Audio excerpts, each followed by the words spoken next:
Bhogapuram airport కూడా నిజంగా చూస్తే చంద్రబాబు మరో క్రెడిట్ చోరీ చేయడానికి పడరాని పాటలు పడతా ఉన్నాడు. భోగాపురం ఇంటర్నేషనల్ ఎయిర్పోర్ట్ స్టోరీ కూడా చూస్తే అసలు క్రెడిట్ చోరీ అన్నది చేయడం కోసం ఎన్ని పడరాని పాటలు పడతా ఉన్నాడు చంద్రబాబు నాయుడు అన్నదానికి ఇది ఇంకొక ఎగ్జాంపుల్. వాస్తవంగా చంద్రబాబు నాయుడు గారు ఈ భోగాపురం ఎయిర్పోర్ట్ ఇంటర్నేషనల్ ఎయిర్పోర్ట్ పేరుతో పెద్ద ఎత్తున భూదోపిడీకి ప్లాన్ చేసినాడు ఈ పెద్ద మనిషి ఆయన హయాంలో. మీ అందరికీ కూడా గుర్తుండే ఉంటుంది, 2014 నుంచి 19 మధ్యలో ఆయన ముఖ్యమంత్రిగా ఉన్నప్పుడు మొదట ఈ ఎయిర్పోర్ట్కు 15,000 ఎకరాలు కావాలన్నాడు. అందరూ గుర్తుండే ఉంటుంది. ఎయిర్పోర్ట్కి ఏంద్రానైనా 15,000 ఎకరాలు ఏంద్రానైనా అని చెప్పి ప్రజలు విస్తుపోయినారు. తర్వాత 5,000 ఎకరాలు అన్నాడు. మన ఎయిర్పోర్ట్కి ఏంద్రానైనా 5,000 ఎకరాలు ఏంద్రానైనా అని చెప్పి నిజంగా ప్రజలు ఈ మనిషి చిత్తశుద్ధిని ప్రజలు సీరియస్గా శంకించి ఏకంగా ఈ ప్రాజెక్టుకు వ్యతిరేకంగా 130 కోర్టు కేసులు ఫైల్ అయినాయి.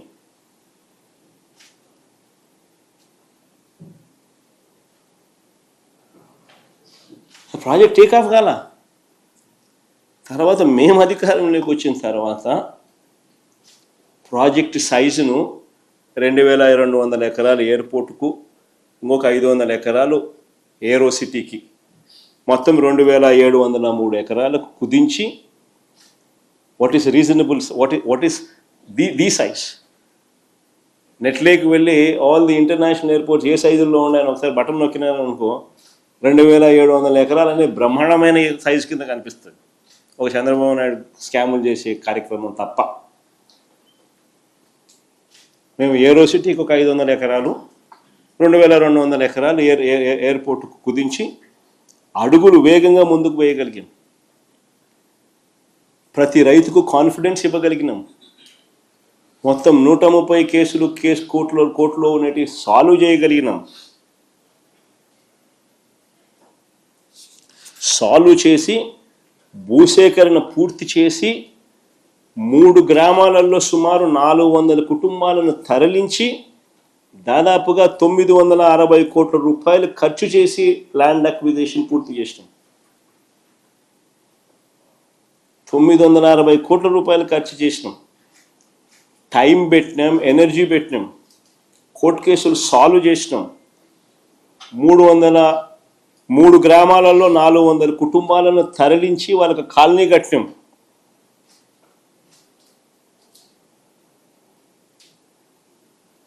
ల్యాండ్ అక్విజిషన్ మా హయాంలో జరిగింది. ఇది చేయడమే కాదు, ఈ పనులు చేపట్టడానికి తనకు సంబంధించిన మంత్రి అశోక్ గజపతిరాజు గారు ఆ రోజు కేంద్రంలో సివిల్ ఏవియేషన్ మంత్రిగా ఉన్నా కూడా చంద్రబాబు గారి ప్రభుత్వం పర్మిషన్స్, ఎన్ఓసీలు కూడా కేంద్రం నుంచి తెచ్చుకోలేకపోయారు. ఇది కూడా వాస్తవం. విశాఖపట్నంలో డిఫెన్స్ ఎస్టాబ్లిష్మెంట్స్ చాలా ఉన్నాయి. విశాఖపట్నంలో డిఫెన్స్ ఎస్టాబ్లిష్మెంట్స్ అన్నీ చాలా ఉన్నాయి. ఎయిర్పోర్ట్ కనుక కావాలి అని అంటే, కట్టాలి అని అంటే వారి పర్మిషన్స్ అన్నీ కూడా తప్పనిసరి. మనం వచ్చిన తర్వాతనే ఈ పర్మిషన్స్ కోసం కేంద్ర ప్రభుత్వం మీద ఒత్తిడి తీసుకొచ్చి వెంట పడడం జరిగింది. ప్రధాని గారిని నేనే స్వయంగా కలిసి లేఖలు ఇవ్వడమే కాకుండా రిక్వెస్ట్ కూడా పలుమార్లు చేయాల్సి వచ్చింది. మేము వచ్చిన తర్వాతనే ఎన్ఓసితో పాటు, కేంద్రం నుంచి ఎన్ఓసితో పాటు airports authority of India approval, BCAS approval అంటే bureau of civil aviation security approval, ministry of defence approval, ministry of civil aviation approval, environmental clearance, NOC for closure of existing airport INS Dega, NOC from central government, financial closure of all participating banks, ఇవన్నీ కూడా మా హయాంలో జరిగాయి. వైఎస్ఆర్సీపీ ప్రభుత్వం అధికారంలో ఉన్నప్పుడు జరిగాయి. రోడ్లు, నీళ్లు, కరెంటుకు అవసరమైన రాష్ట్ర ప్రభుత్వ అదనపు నిధులు కూడా మా ప్రభుత్వం వచ్చాక ఇచ్చాం. అవి కూడా మా ప్రభుత్వం వచ్చాక ఇచ్చాం.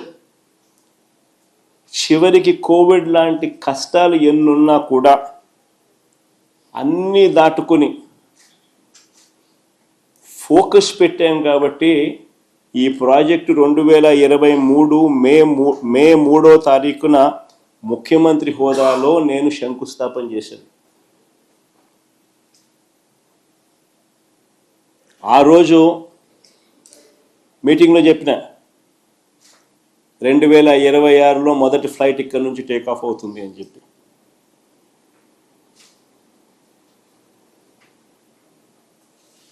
అంతేకాదు, ఎయిర్పోర్ట్ ఒక వైపున కడతా ఉన్నప్పుడు ఎయిర్పోర్ట్ కనెక్టివిటీ రోడ్డు కూడా equally important.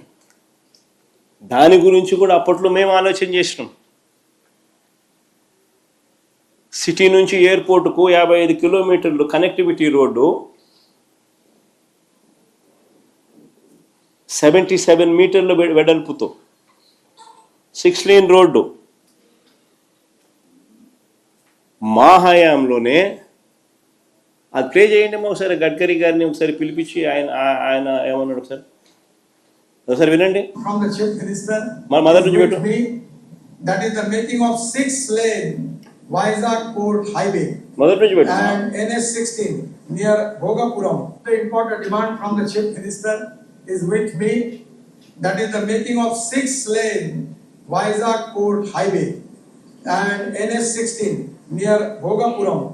The length is 55 kilometer. Cost is 6,300 crore.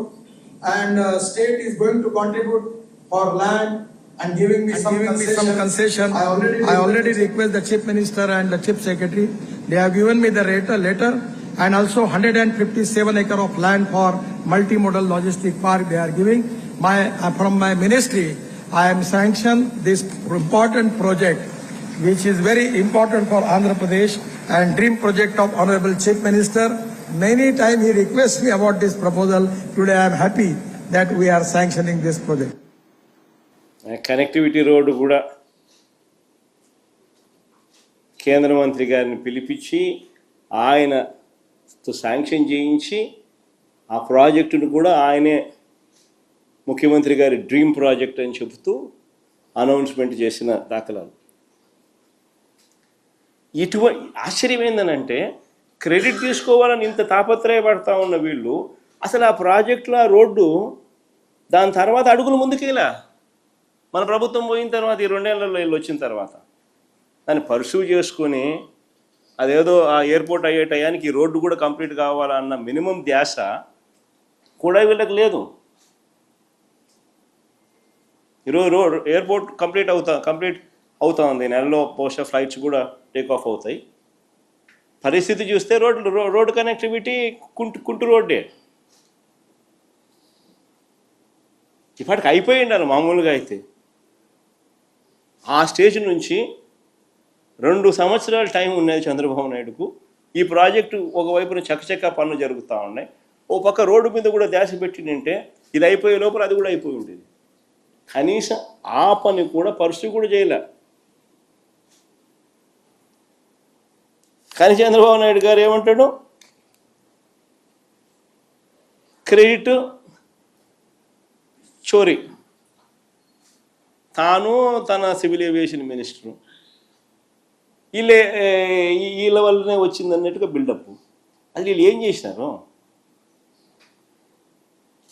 అది వీళ్ళు ఏమైనా చేసినారా? ఒక పర్మిషన్ తెచ్చినారా? ల్యాండ్ అక్విజిషన్ చేసినారా? కనీసం జరగాల్సిన పనులన్నా చేయించినారా? కనీసము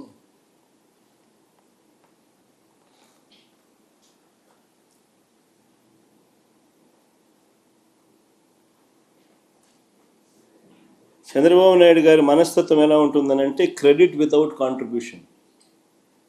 అది చంద్రబాబు నాయుడు గారి మనస్తత్వం. ఎవడో చేస్తే క్రెడిట్ మాత్రం తాను తీసుకునేదానికి ఏమాత్రం సంకోచం లేకుండా కళ్ళార్పకుండా అబద్ధాలు అడగలుగుతాడు. సంకోచం లేకుండా క్రెడిట్ తన ఖాతాలోకి వేసుకునే ప్రతి ప్రయత్నం చేస్తాడు.